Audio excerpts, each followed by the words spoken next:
Hey Commanders fans, today we're here to talk about something that's been moving all of us. Our secondary defense is reaching another level, and it's the kind of news that gives us renewed hope, thinking that we might finally be building something solid that will last for many years. If you ever thought the defense needed to mature, just wait until you hear what's happening behind the scenes of our team. Watch until the end of this video because there's a lot of interesting stuff. And don't forget to leave a like, it helps us a lot. Let me start by asking a question. Have you ever had doubts about this team? Because let me tell you, in previous seasons, the Commanders got us used to some moments that were hard to watch. Who doesn't remember those games where we called plays on the edge, and it seemed like something always went wrong? We were missing that detail, that something extra that winning teams have. But the good news is that things seem to be changing. The team that took the field in the past wasn't the same one we saw this time. Now it's a group that fights until the end and finds ways to win, even when everything seems lost. This became very clear in the last game. Believe it, not everyone thought it would be possible, but we got that last-second victory, and it was one of those wins for the history books. You know that moment when it seems the game is going to slip through our fingers? Well, this time, we were the ones who came out victorious. I remember very well Patrick Mahomes back in 2021 when he had only 13 seconds to turn the game around against the Buffalo Bills. Well, what we saw on the field reminds me a lot of that energy. Jaden Daniels, our young quarterback, took 25 seconds and did what seemed impossible. Never underestimate these guys. There's a lot of good stuff coming, and although we might be a year or two away from being a team really ready to fight for the championship, the Commanders are showing they have what it takes to compete. That game against the Bears showed lessons that go far beyond a victory. We dominated in various parts of the game, and before that miraculous Hail Mary, we had already surpassed them in yards and statistics. The truth is we played better, and it was beautiful to watch. Johnny Newton undoubtedly had the best game of his career so far. It was a true spectacle. Every tackle, every pressure on their offensive line was proof that he's evolving each week. The Bears' offensive line couldn't find an answer for our boy, and we just hope he keeps up this rhythm. And if he continues, folks, this team will make some noise. But of course, not everything is perfect. We had our complicated moments, especially when it comes to our red zone performance. By the way, who here remembers the tension in the game against the Giants? Yeah, this problem showed up again, and Cornelius Lucas's injury made us even more apprehensive. Now, this left tackle issue is complicated. We know that a backup player is good to cover a game or two, but the truth is that depending on Trent Scott for too long is concerning. So, what do you think? If we keep him as the blindside protector, will our coaching staff come up with a creative solution? I think they're ready for this challenge, but it's something to keep an eye on. I want to go back to what was the star of the night, the secondary defense. Under Joe Witt Jr.'s command, these guys are growing in a way I haven't seen in a long time. And what excites me most is that they're starting to understand the game at an almost instinctive level.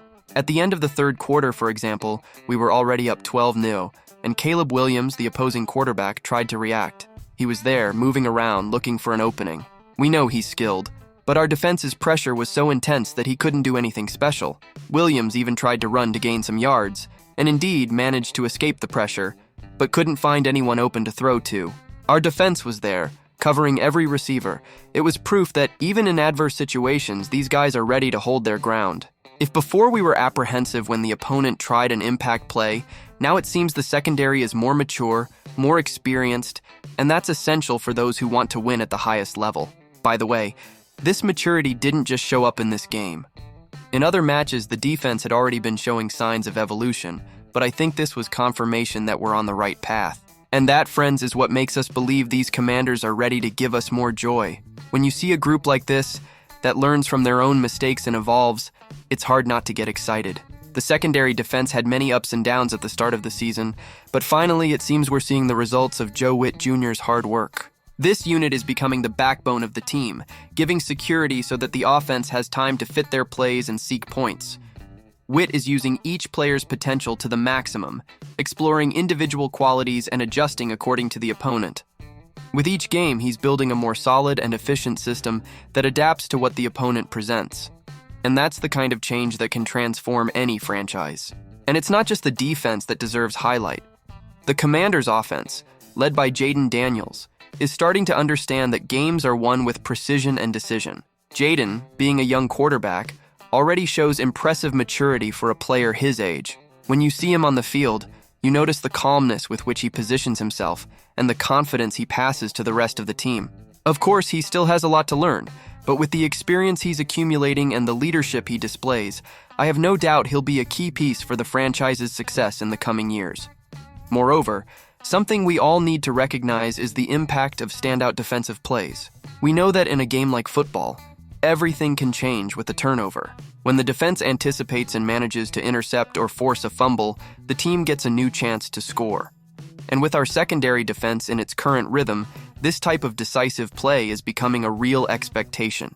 It seems that now we have a defense that understands what it takes to win and doesn't get discouraged by small errors. It's this resilience that's starting to differentiate the Commanders from teams that don't have playoff chances. I believe we're seeing the beginning of something special. And the question that remains is, can we maintain this level until the end of the season? That's something only time will tell. But one thing is certain, the team is determined to seek victory in every game. It's an exciting time to be a Commanders fan, and each victory has the taste of overcoming and progress. We're building something that goes beyond one season. We're creating a new culture of victories and overcoming challenges. And since we're talking about defense, let's remember one of the most electrifying plays from this last confrontation. That moment when Caleb Williams, the opposing quarterback, tried a deep pass to Rome Odunze. It was a risky pass, but one that had the potential to gain several yards and put the Bears back in the game. But there was our defense, ready to spoil their plans. The coverage was impeccable, and the pass reading was so quick it seemed our defenders knew what was going to happen even before the snap. That, my friends, isn't luck. That's hard work and preparation. That's what makes the difference between a common defense and an elite defense. If we stop to think about it, what the Commanders are building is impressive. A few years ago, it seemed impossible to imagine that we would have such a compact defense capable of holding opposing attacks this way. Of course, we know there's still much to improve, especially regarding consistency. An elite defense can't have blackouts, and that will be our biggest battle in the coming weeks, ensuring these moments of excellence become the norm, not the exception. If Witt Jr. can adjust these pieces and keep the team in this rhythm, I have no doubt the Commanders will surprise many. And speaking of improvements, I need to highlight the importance of young talents in this defense. Johnny Newton, for example, is one of those guys who came in strong and in a short time already shows potential to become a reference. He not only challenges opponents, but inspires teammates. Players like him raise the standard of the entire defensive line, and the expectation is that he'll continue evolving. In fact, it's precisely the growth of these players that makes us believe this defense is far from its peak. The sky's the limit for Johnny and the Commanders. On the other hand, we need to keep our feet on the ground. We know the season is long and that a team's true strength is proven in decisive games. Facing high-level opponents will be the real test for our defense, and that's what will show how far we can go. But seeing what this group has already done, and considering the growth potential, there's no way not to get excited. The Commanders' future looks bright, and each game is a chance to show that this franchise is back on the map. And for those who followed along until now, I want to leave one last reflection. Has this team finally found the formula to be a serious competitor in the league? Or will we still have to go through some adaptations until we're really ready to compete for a Super Bowl? It's that old story, right? Only time will tell. So you know what to do. Don't forget to subscribe to the channel and leave your comment. Let's follow this journey together game by game and root for these Commanders to put on the show we've been waiting for.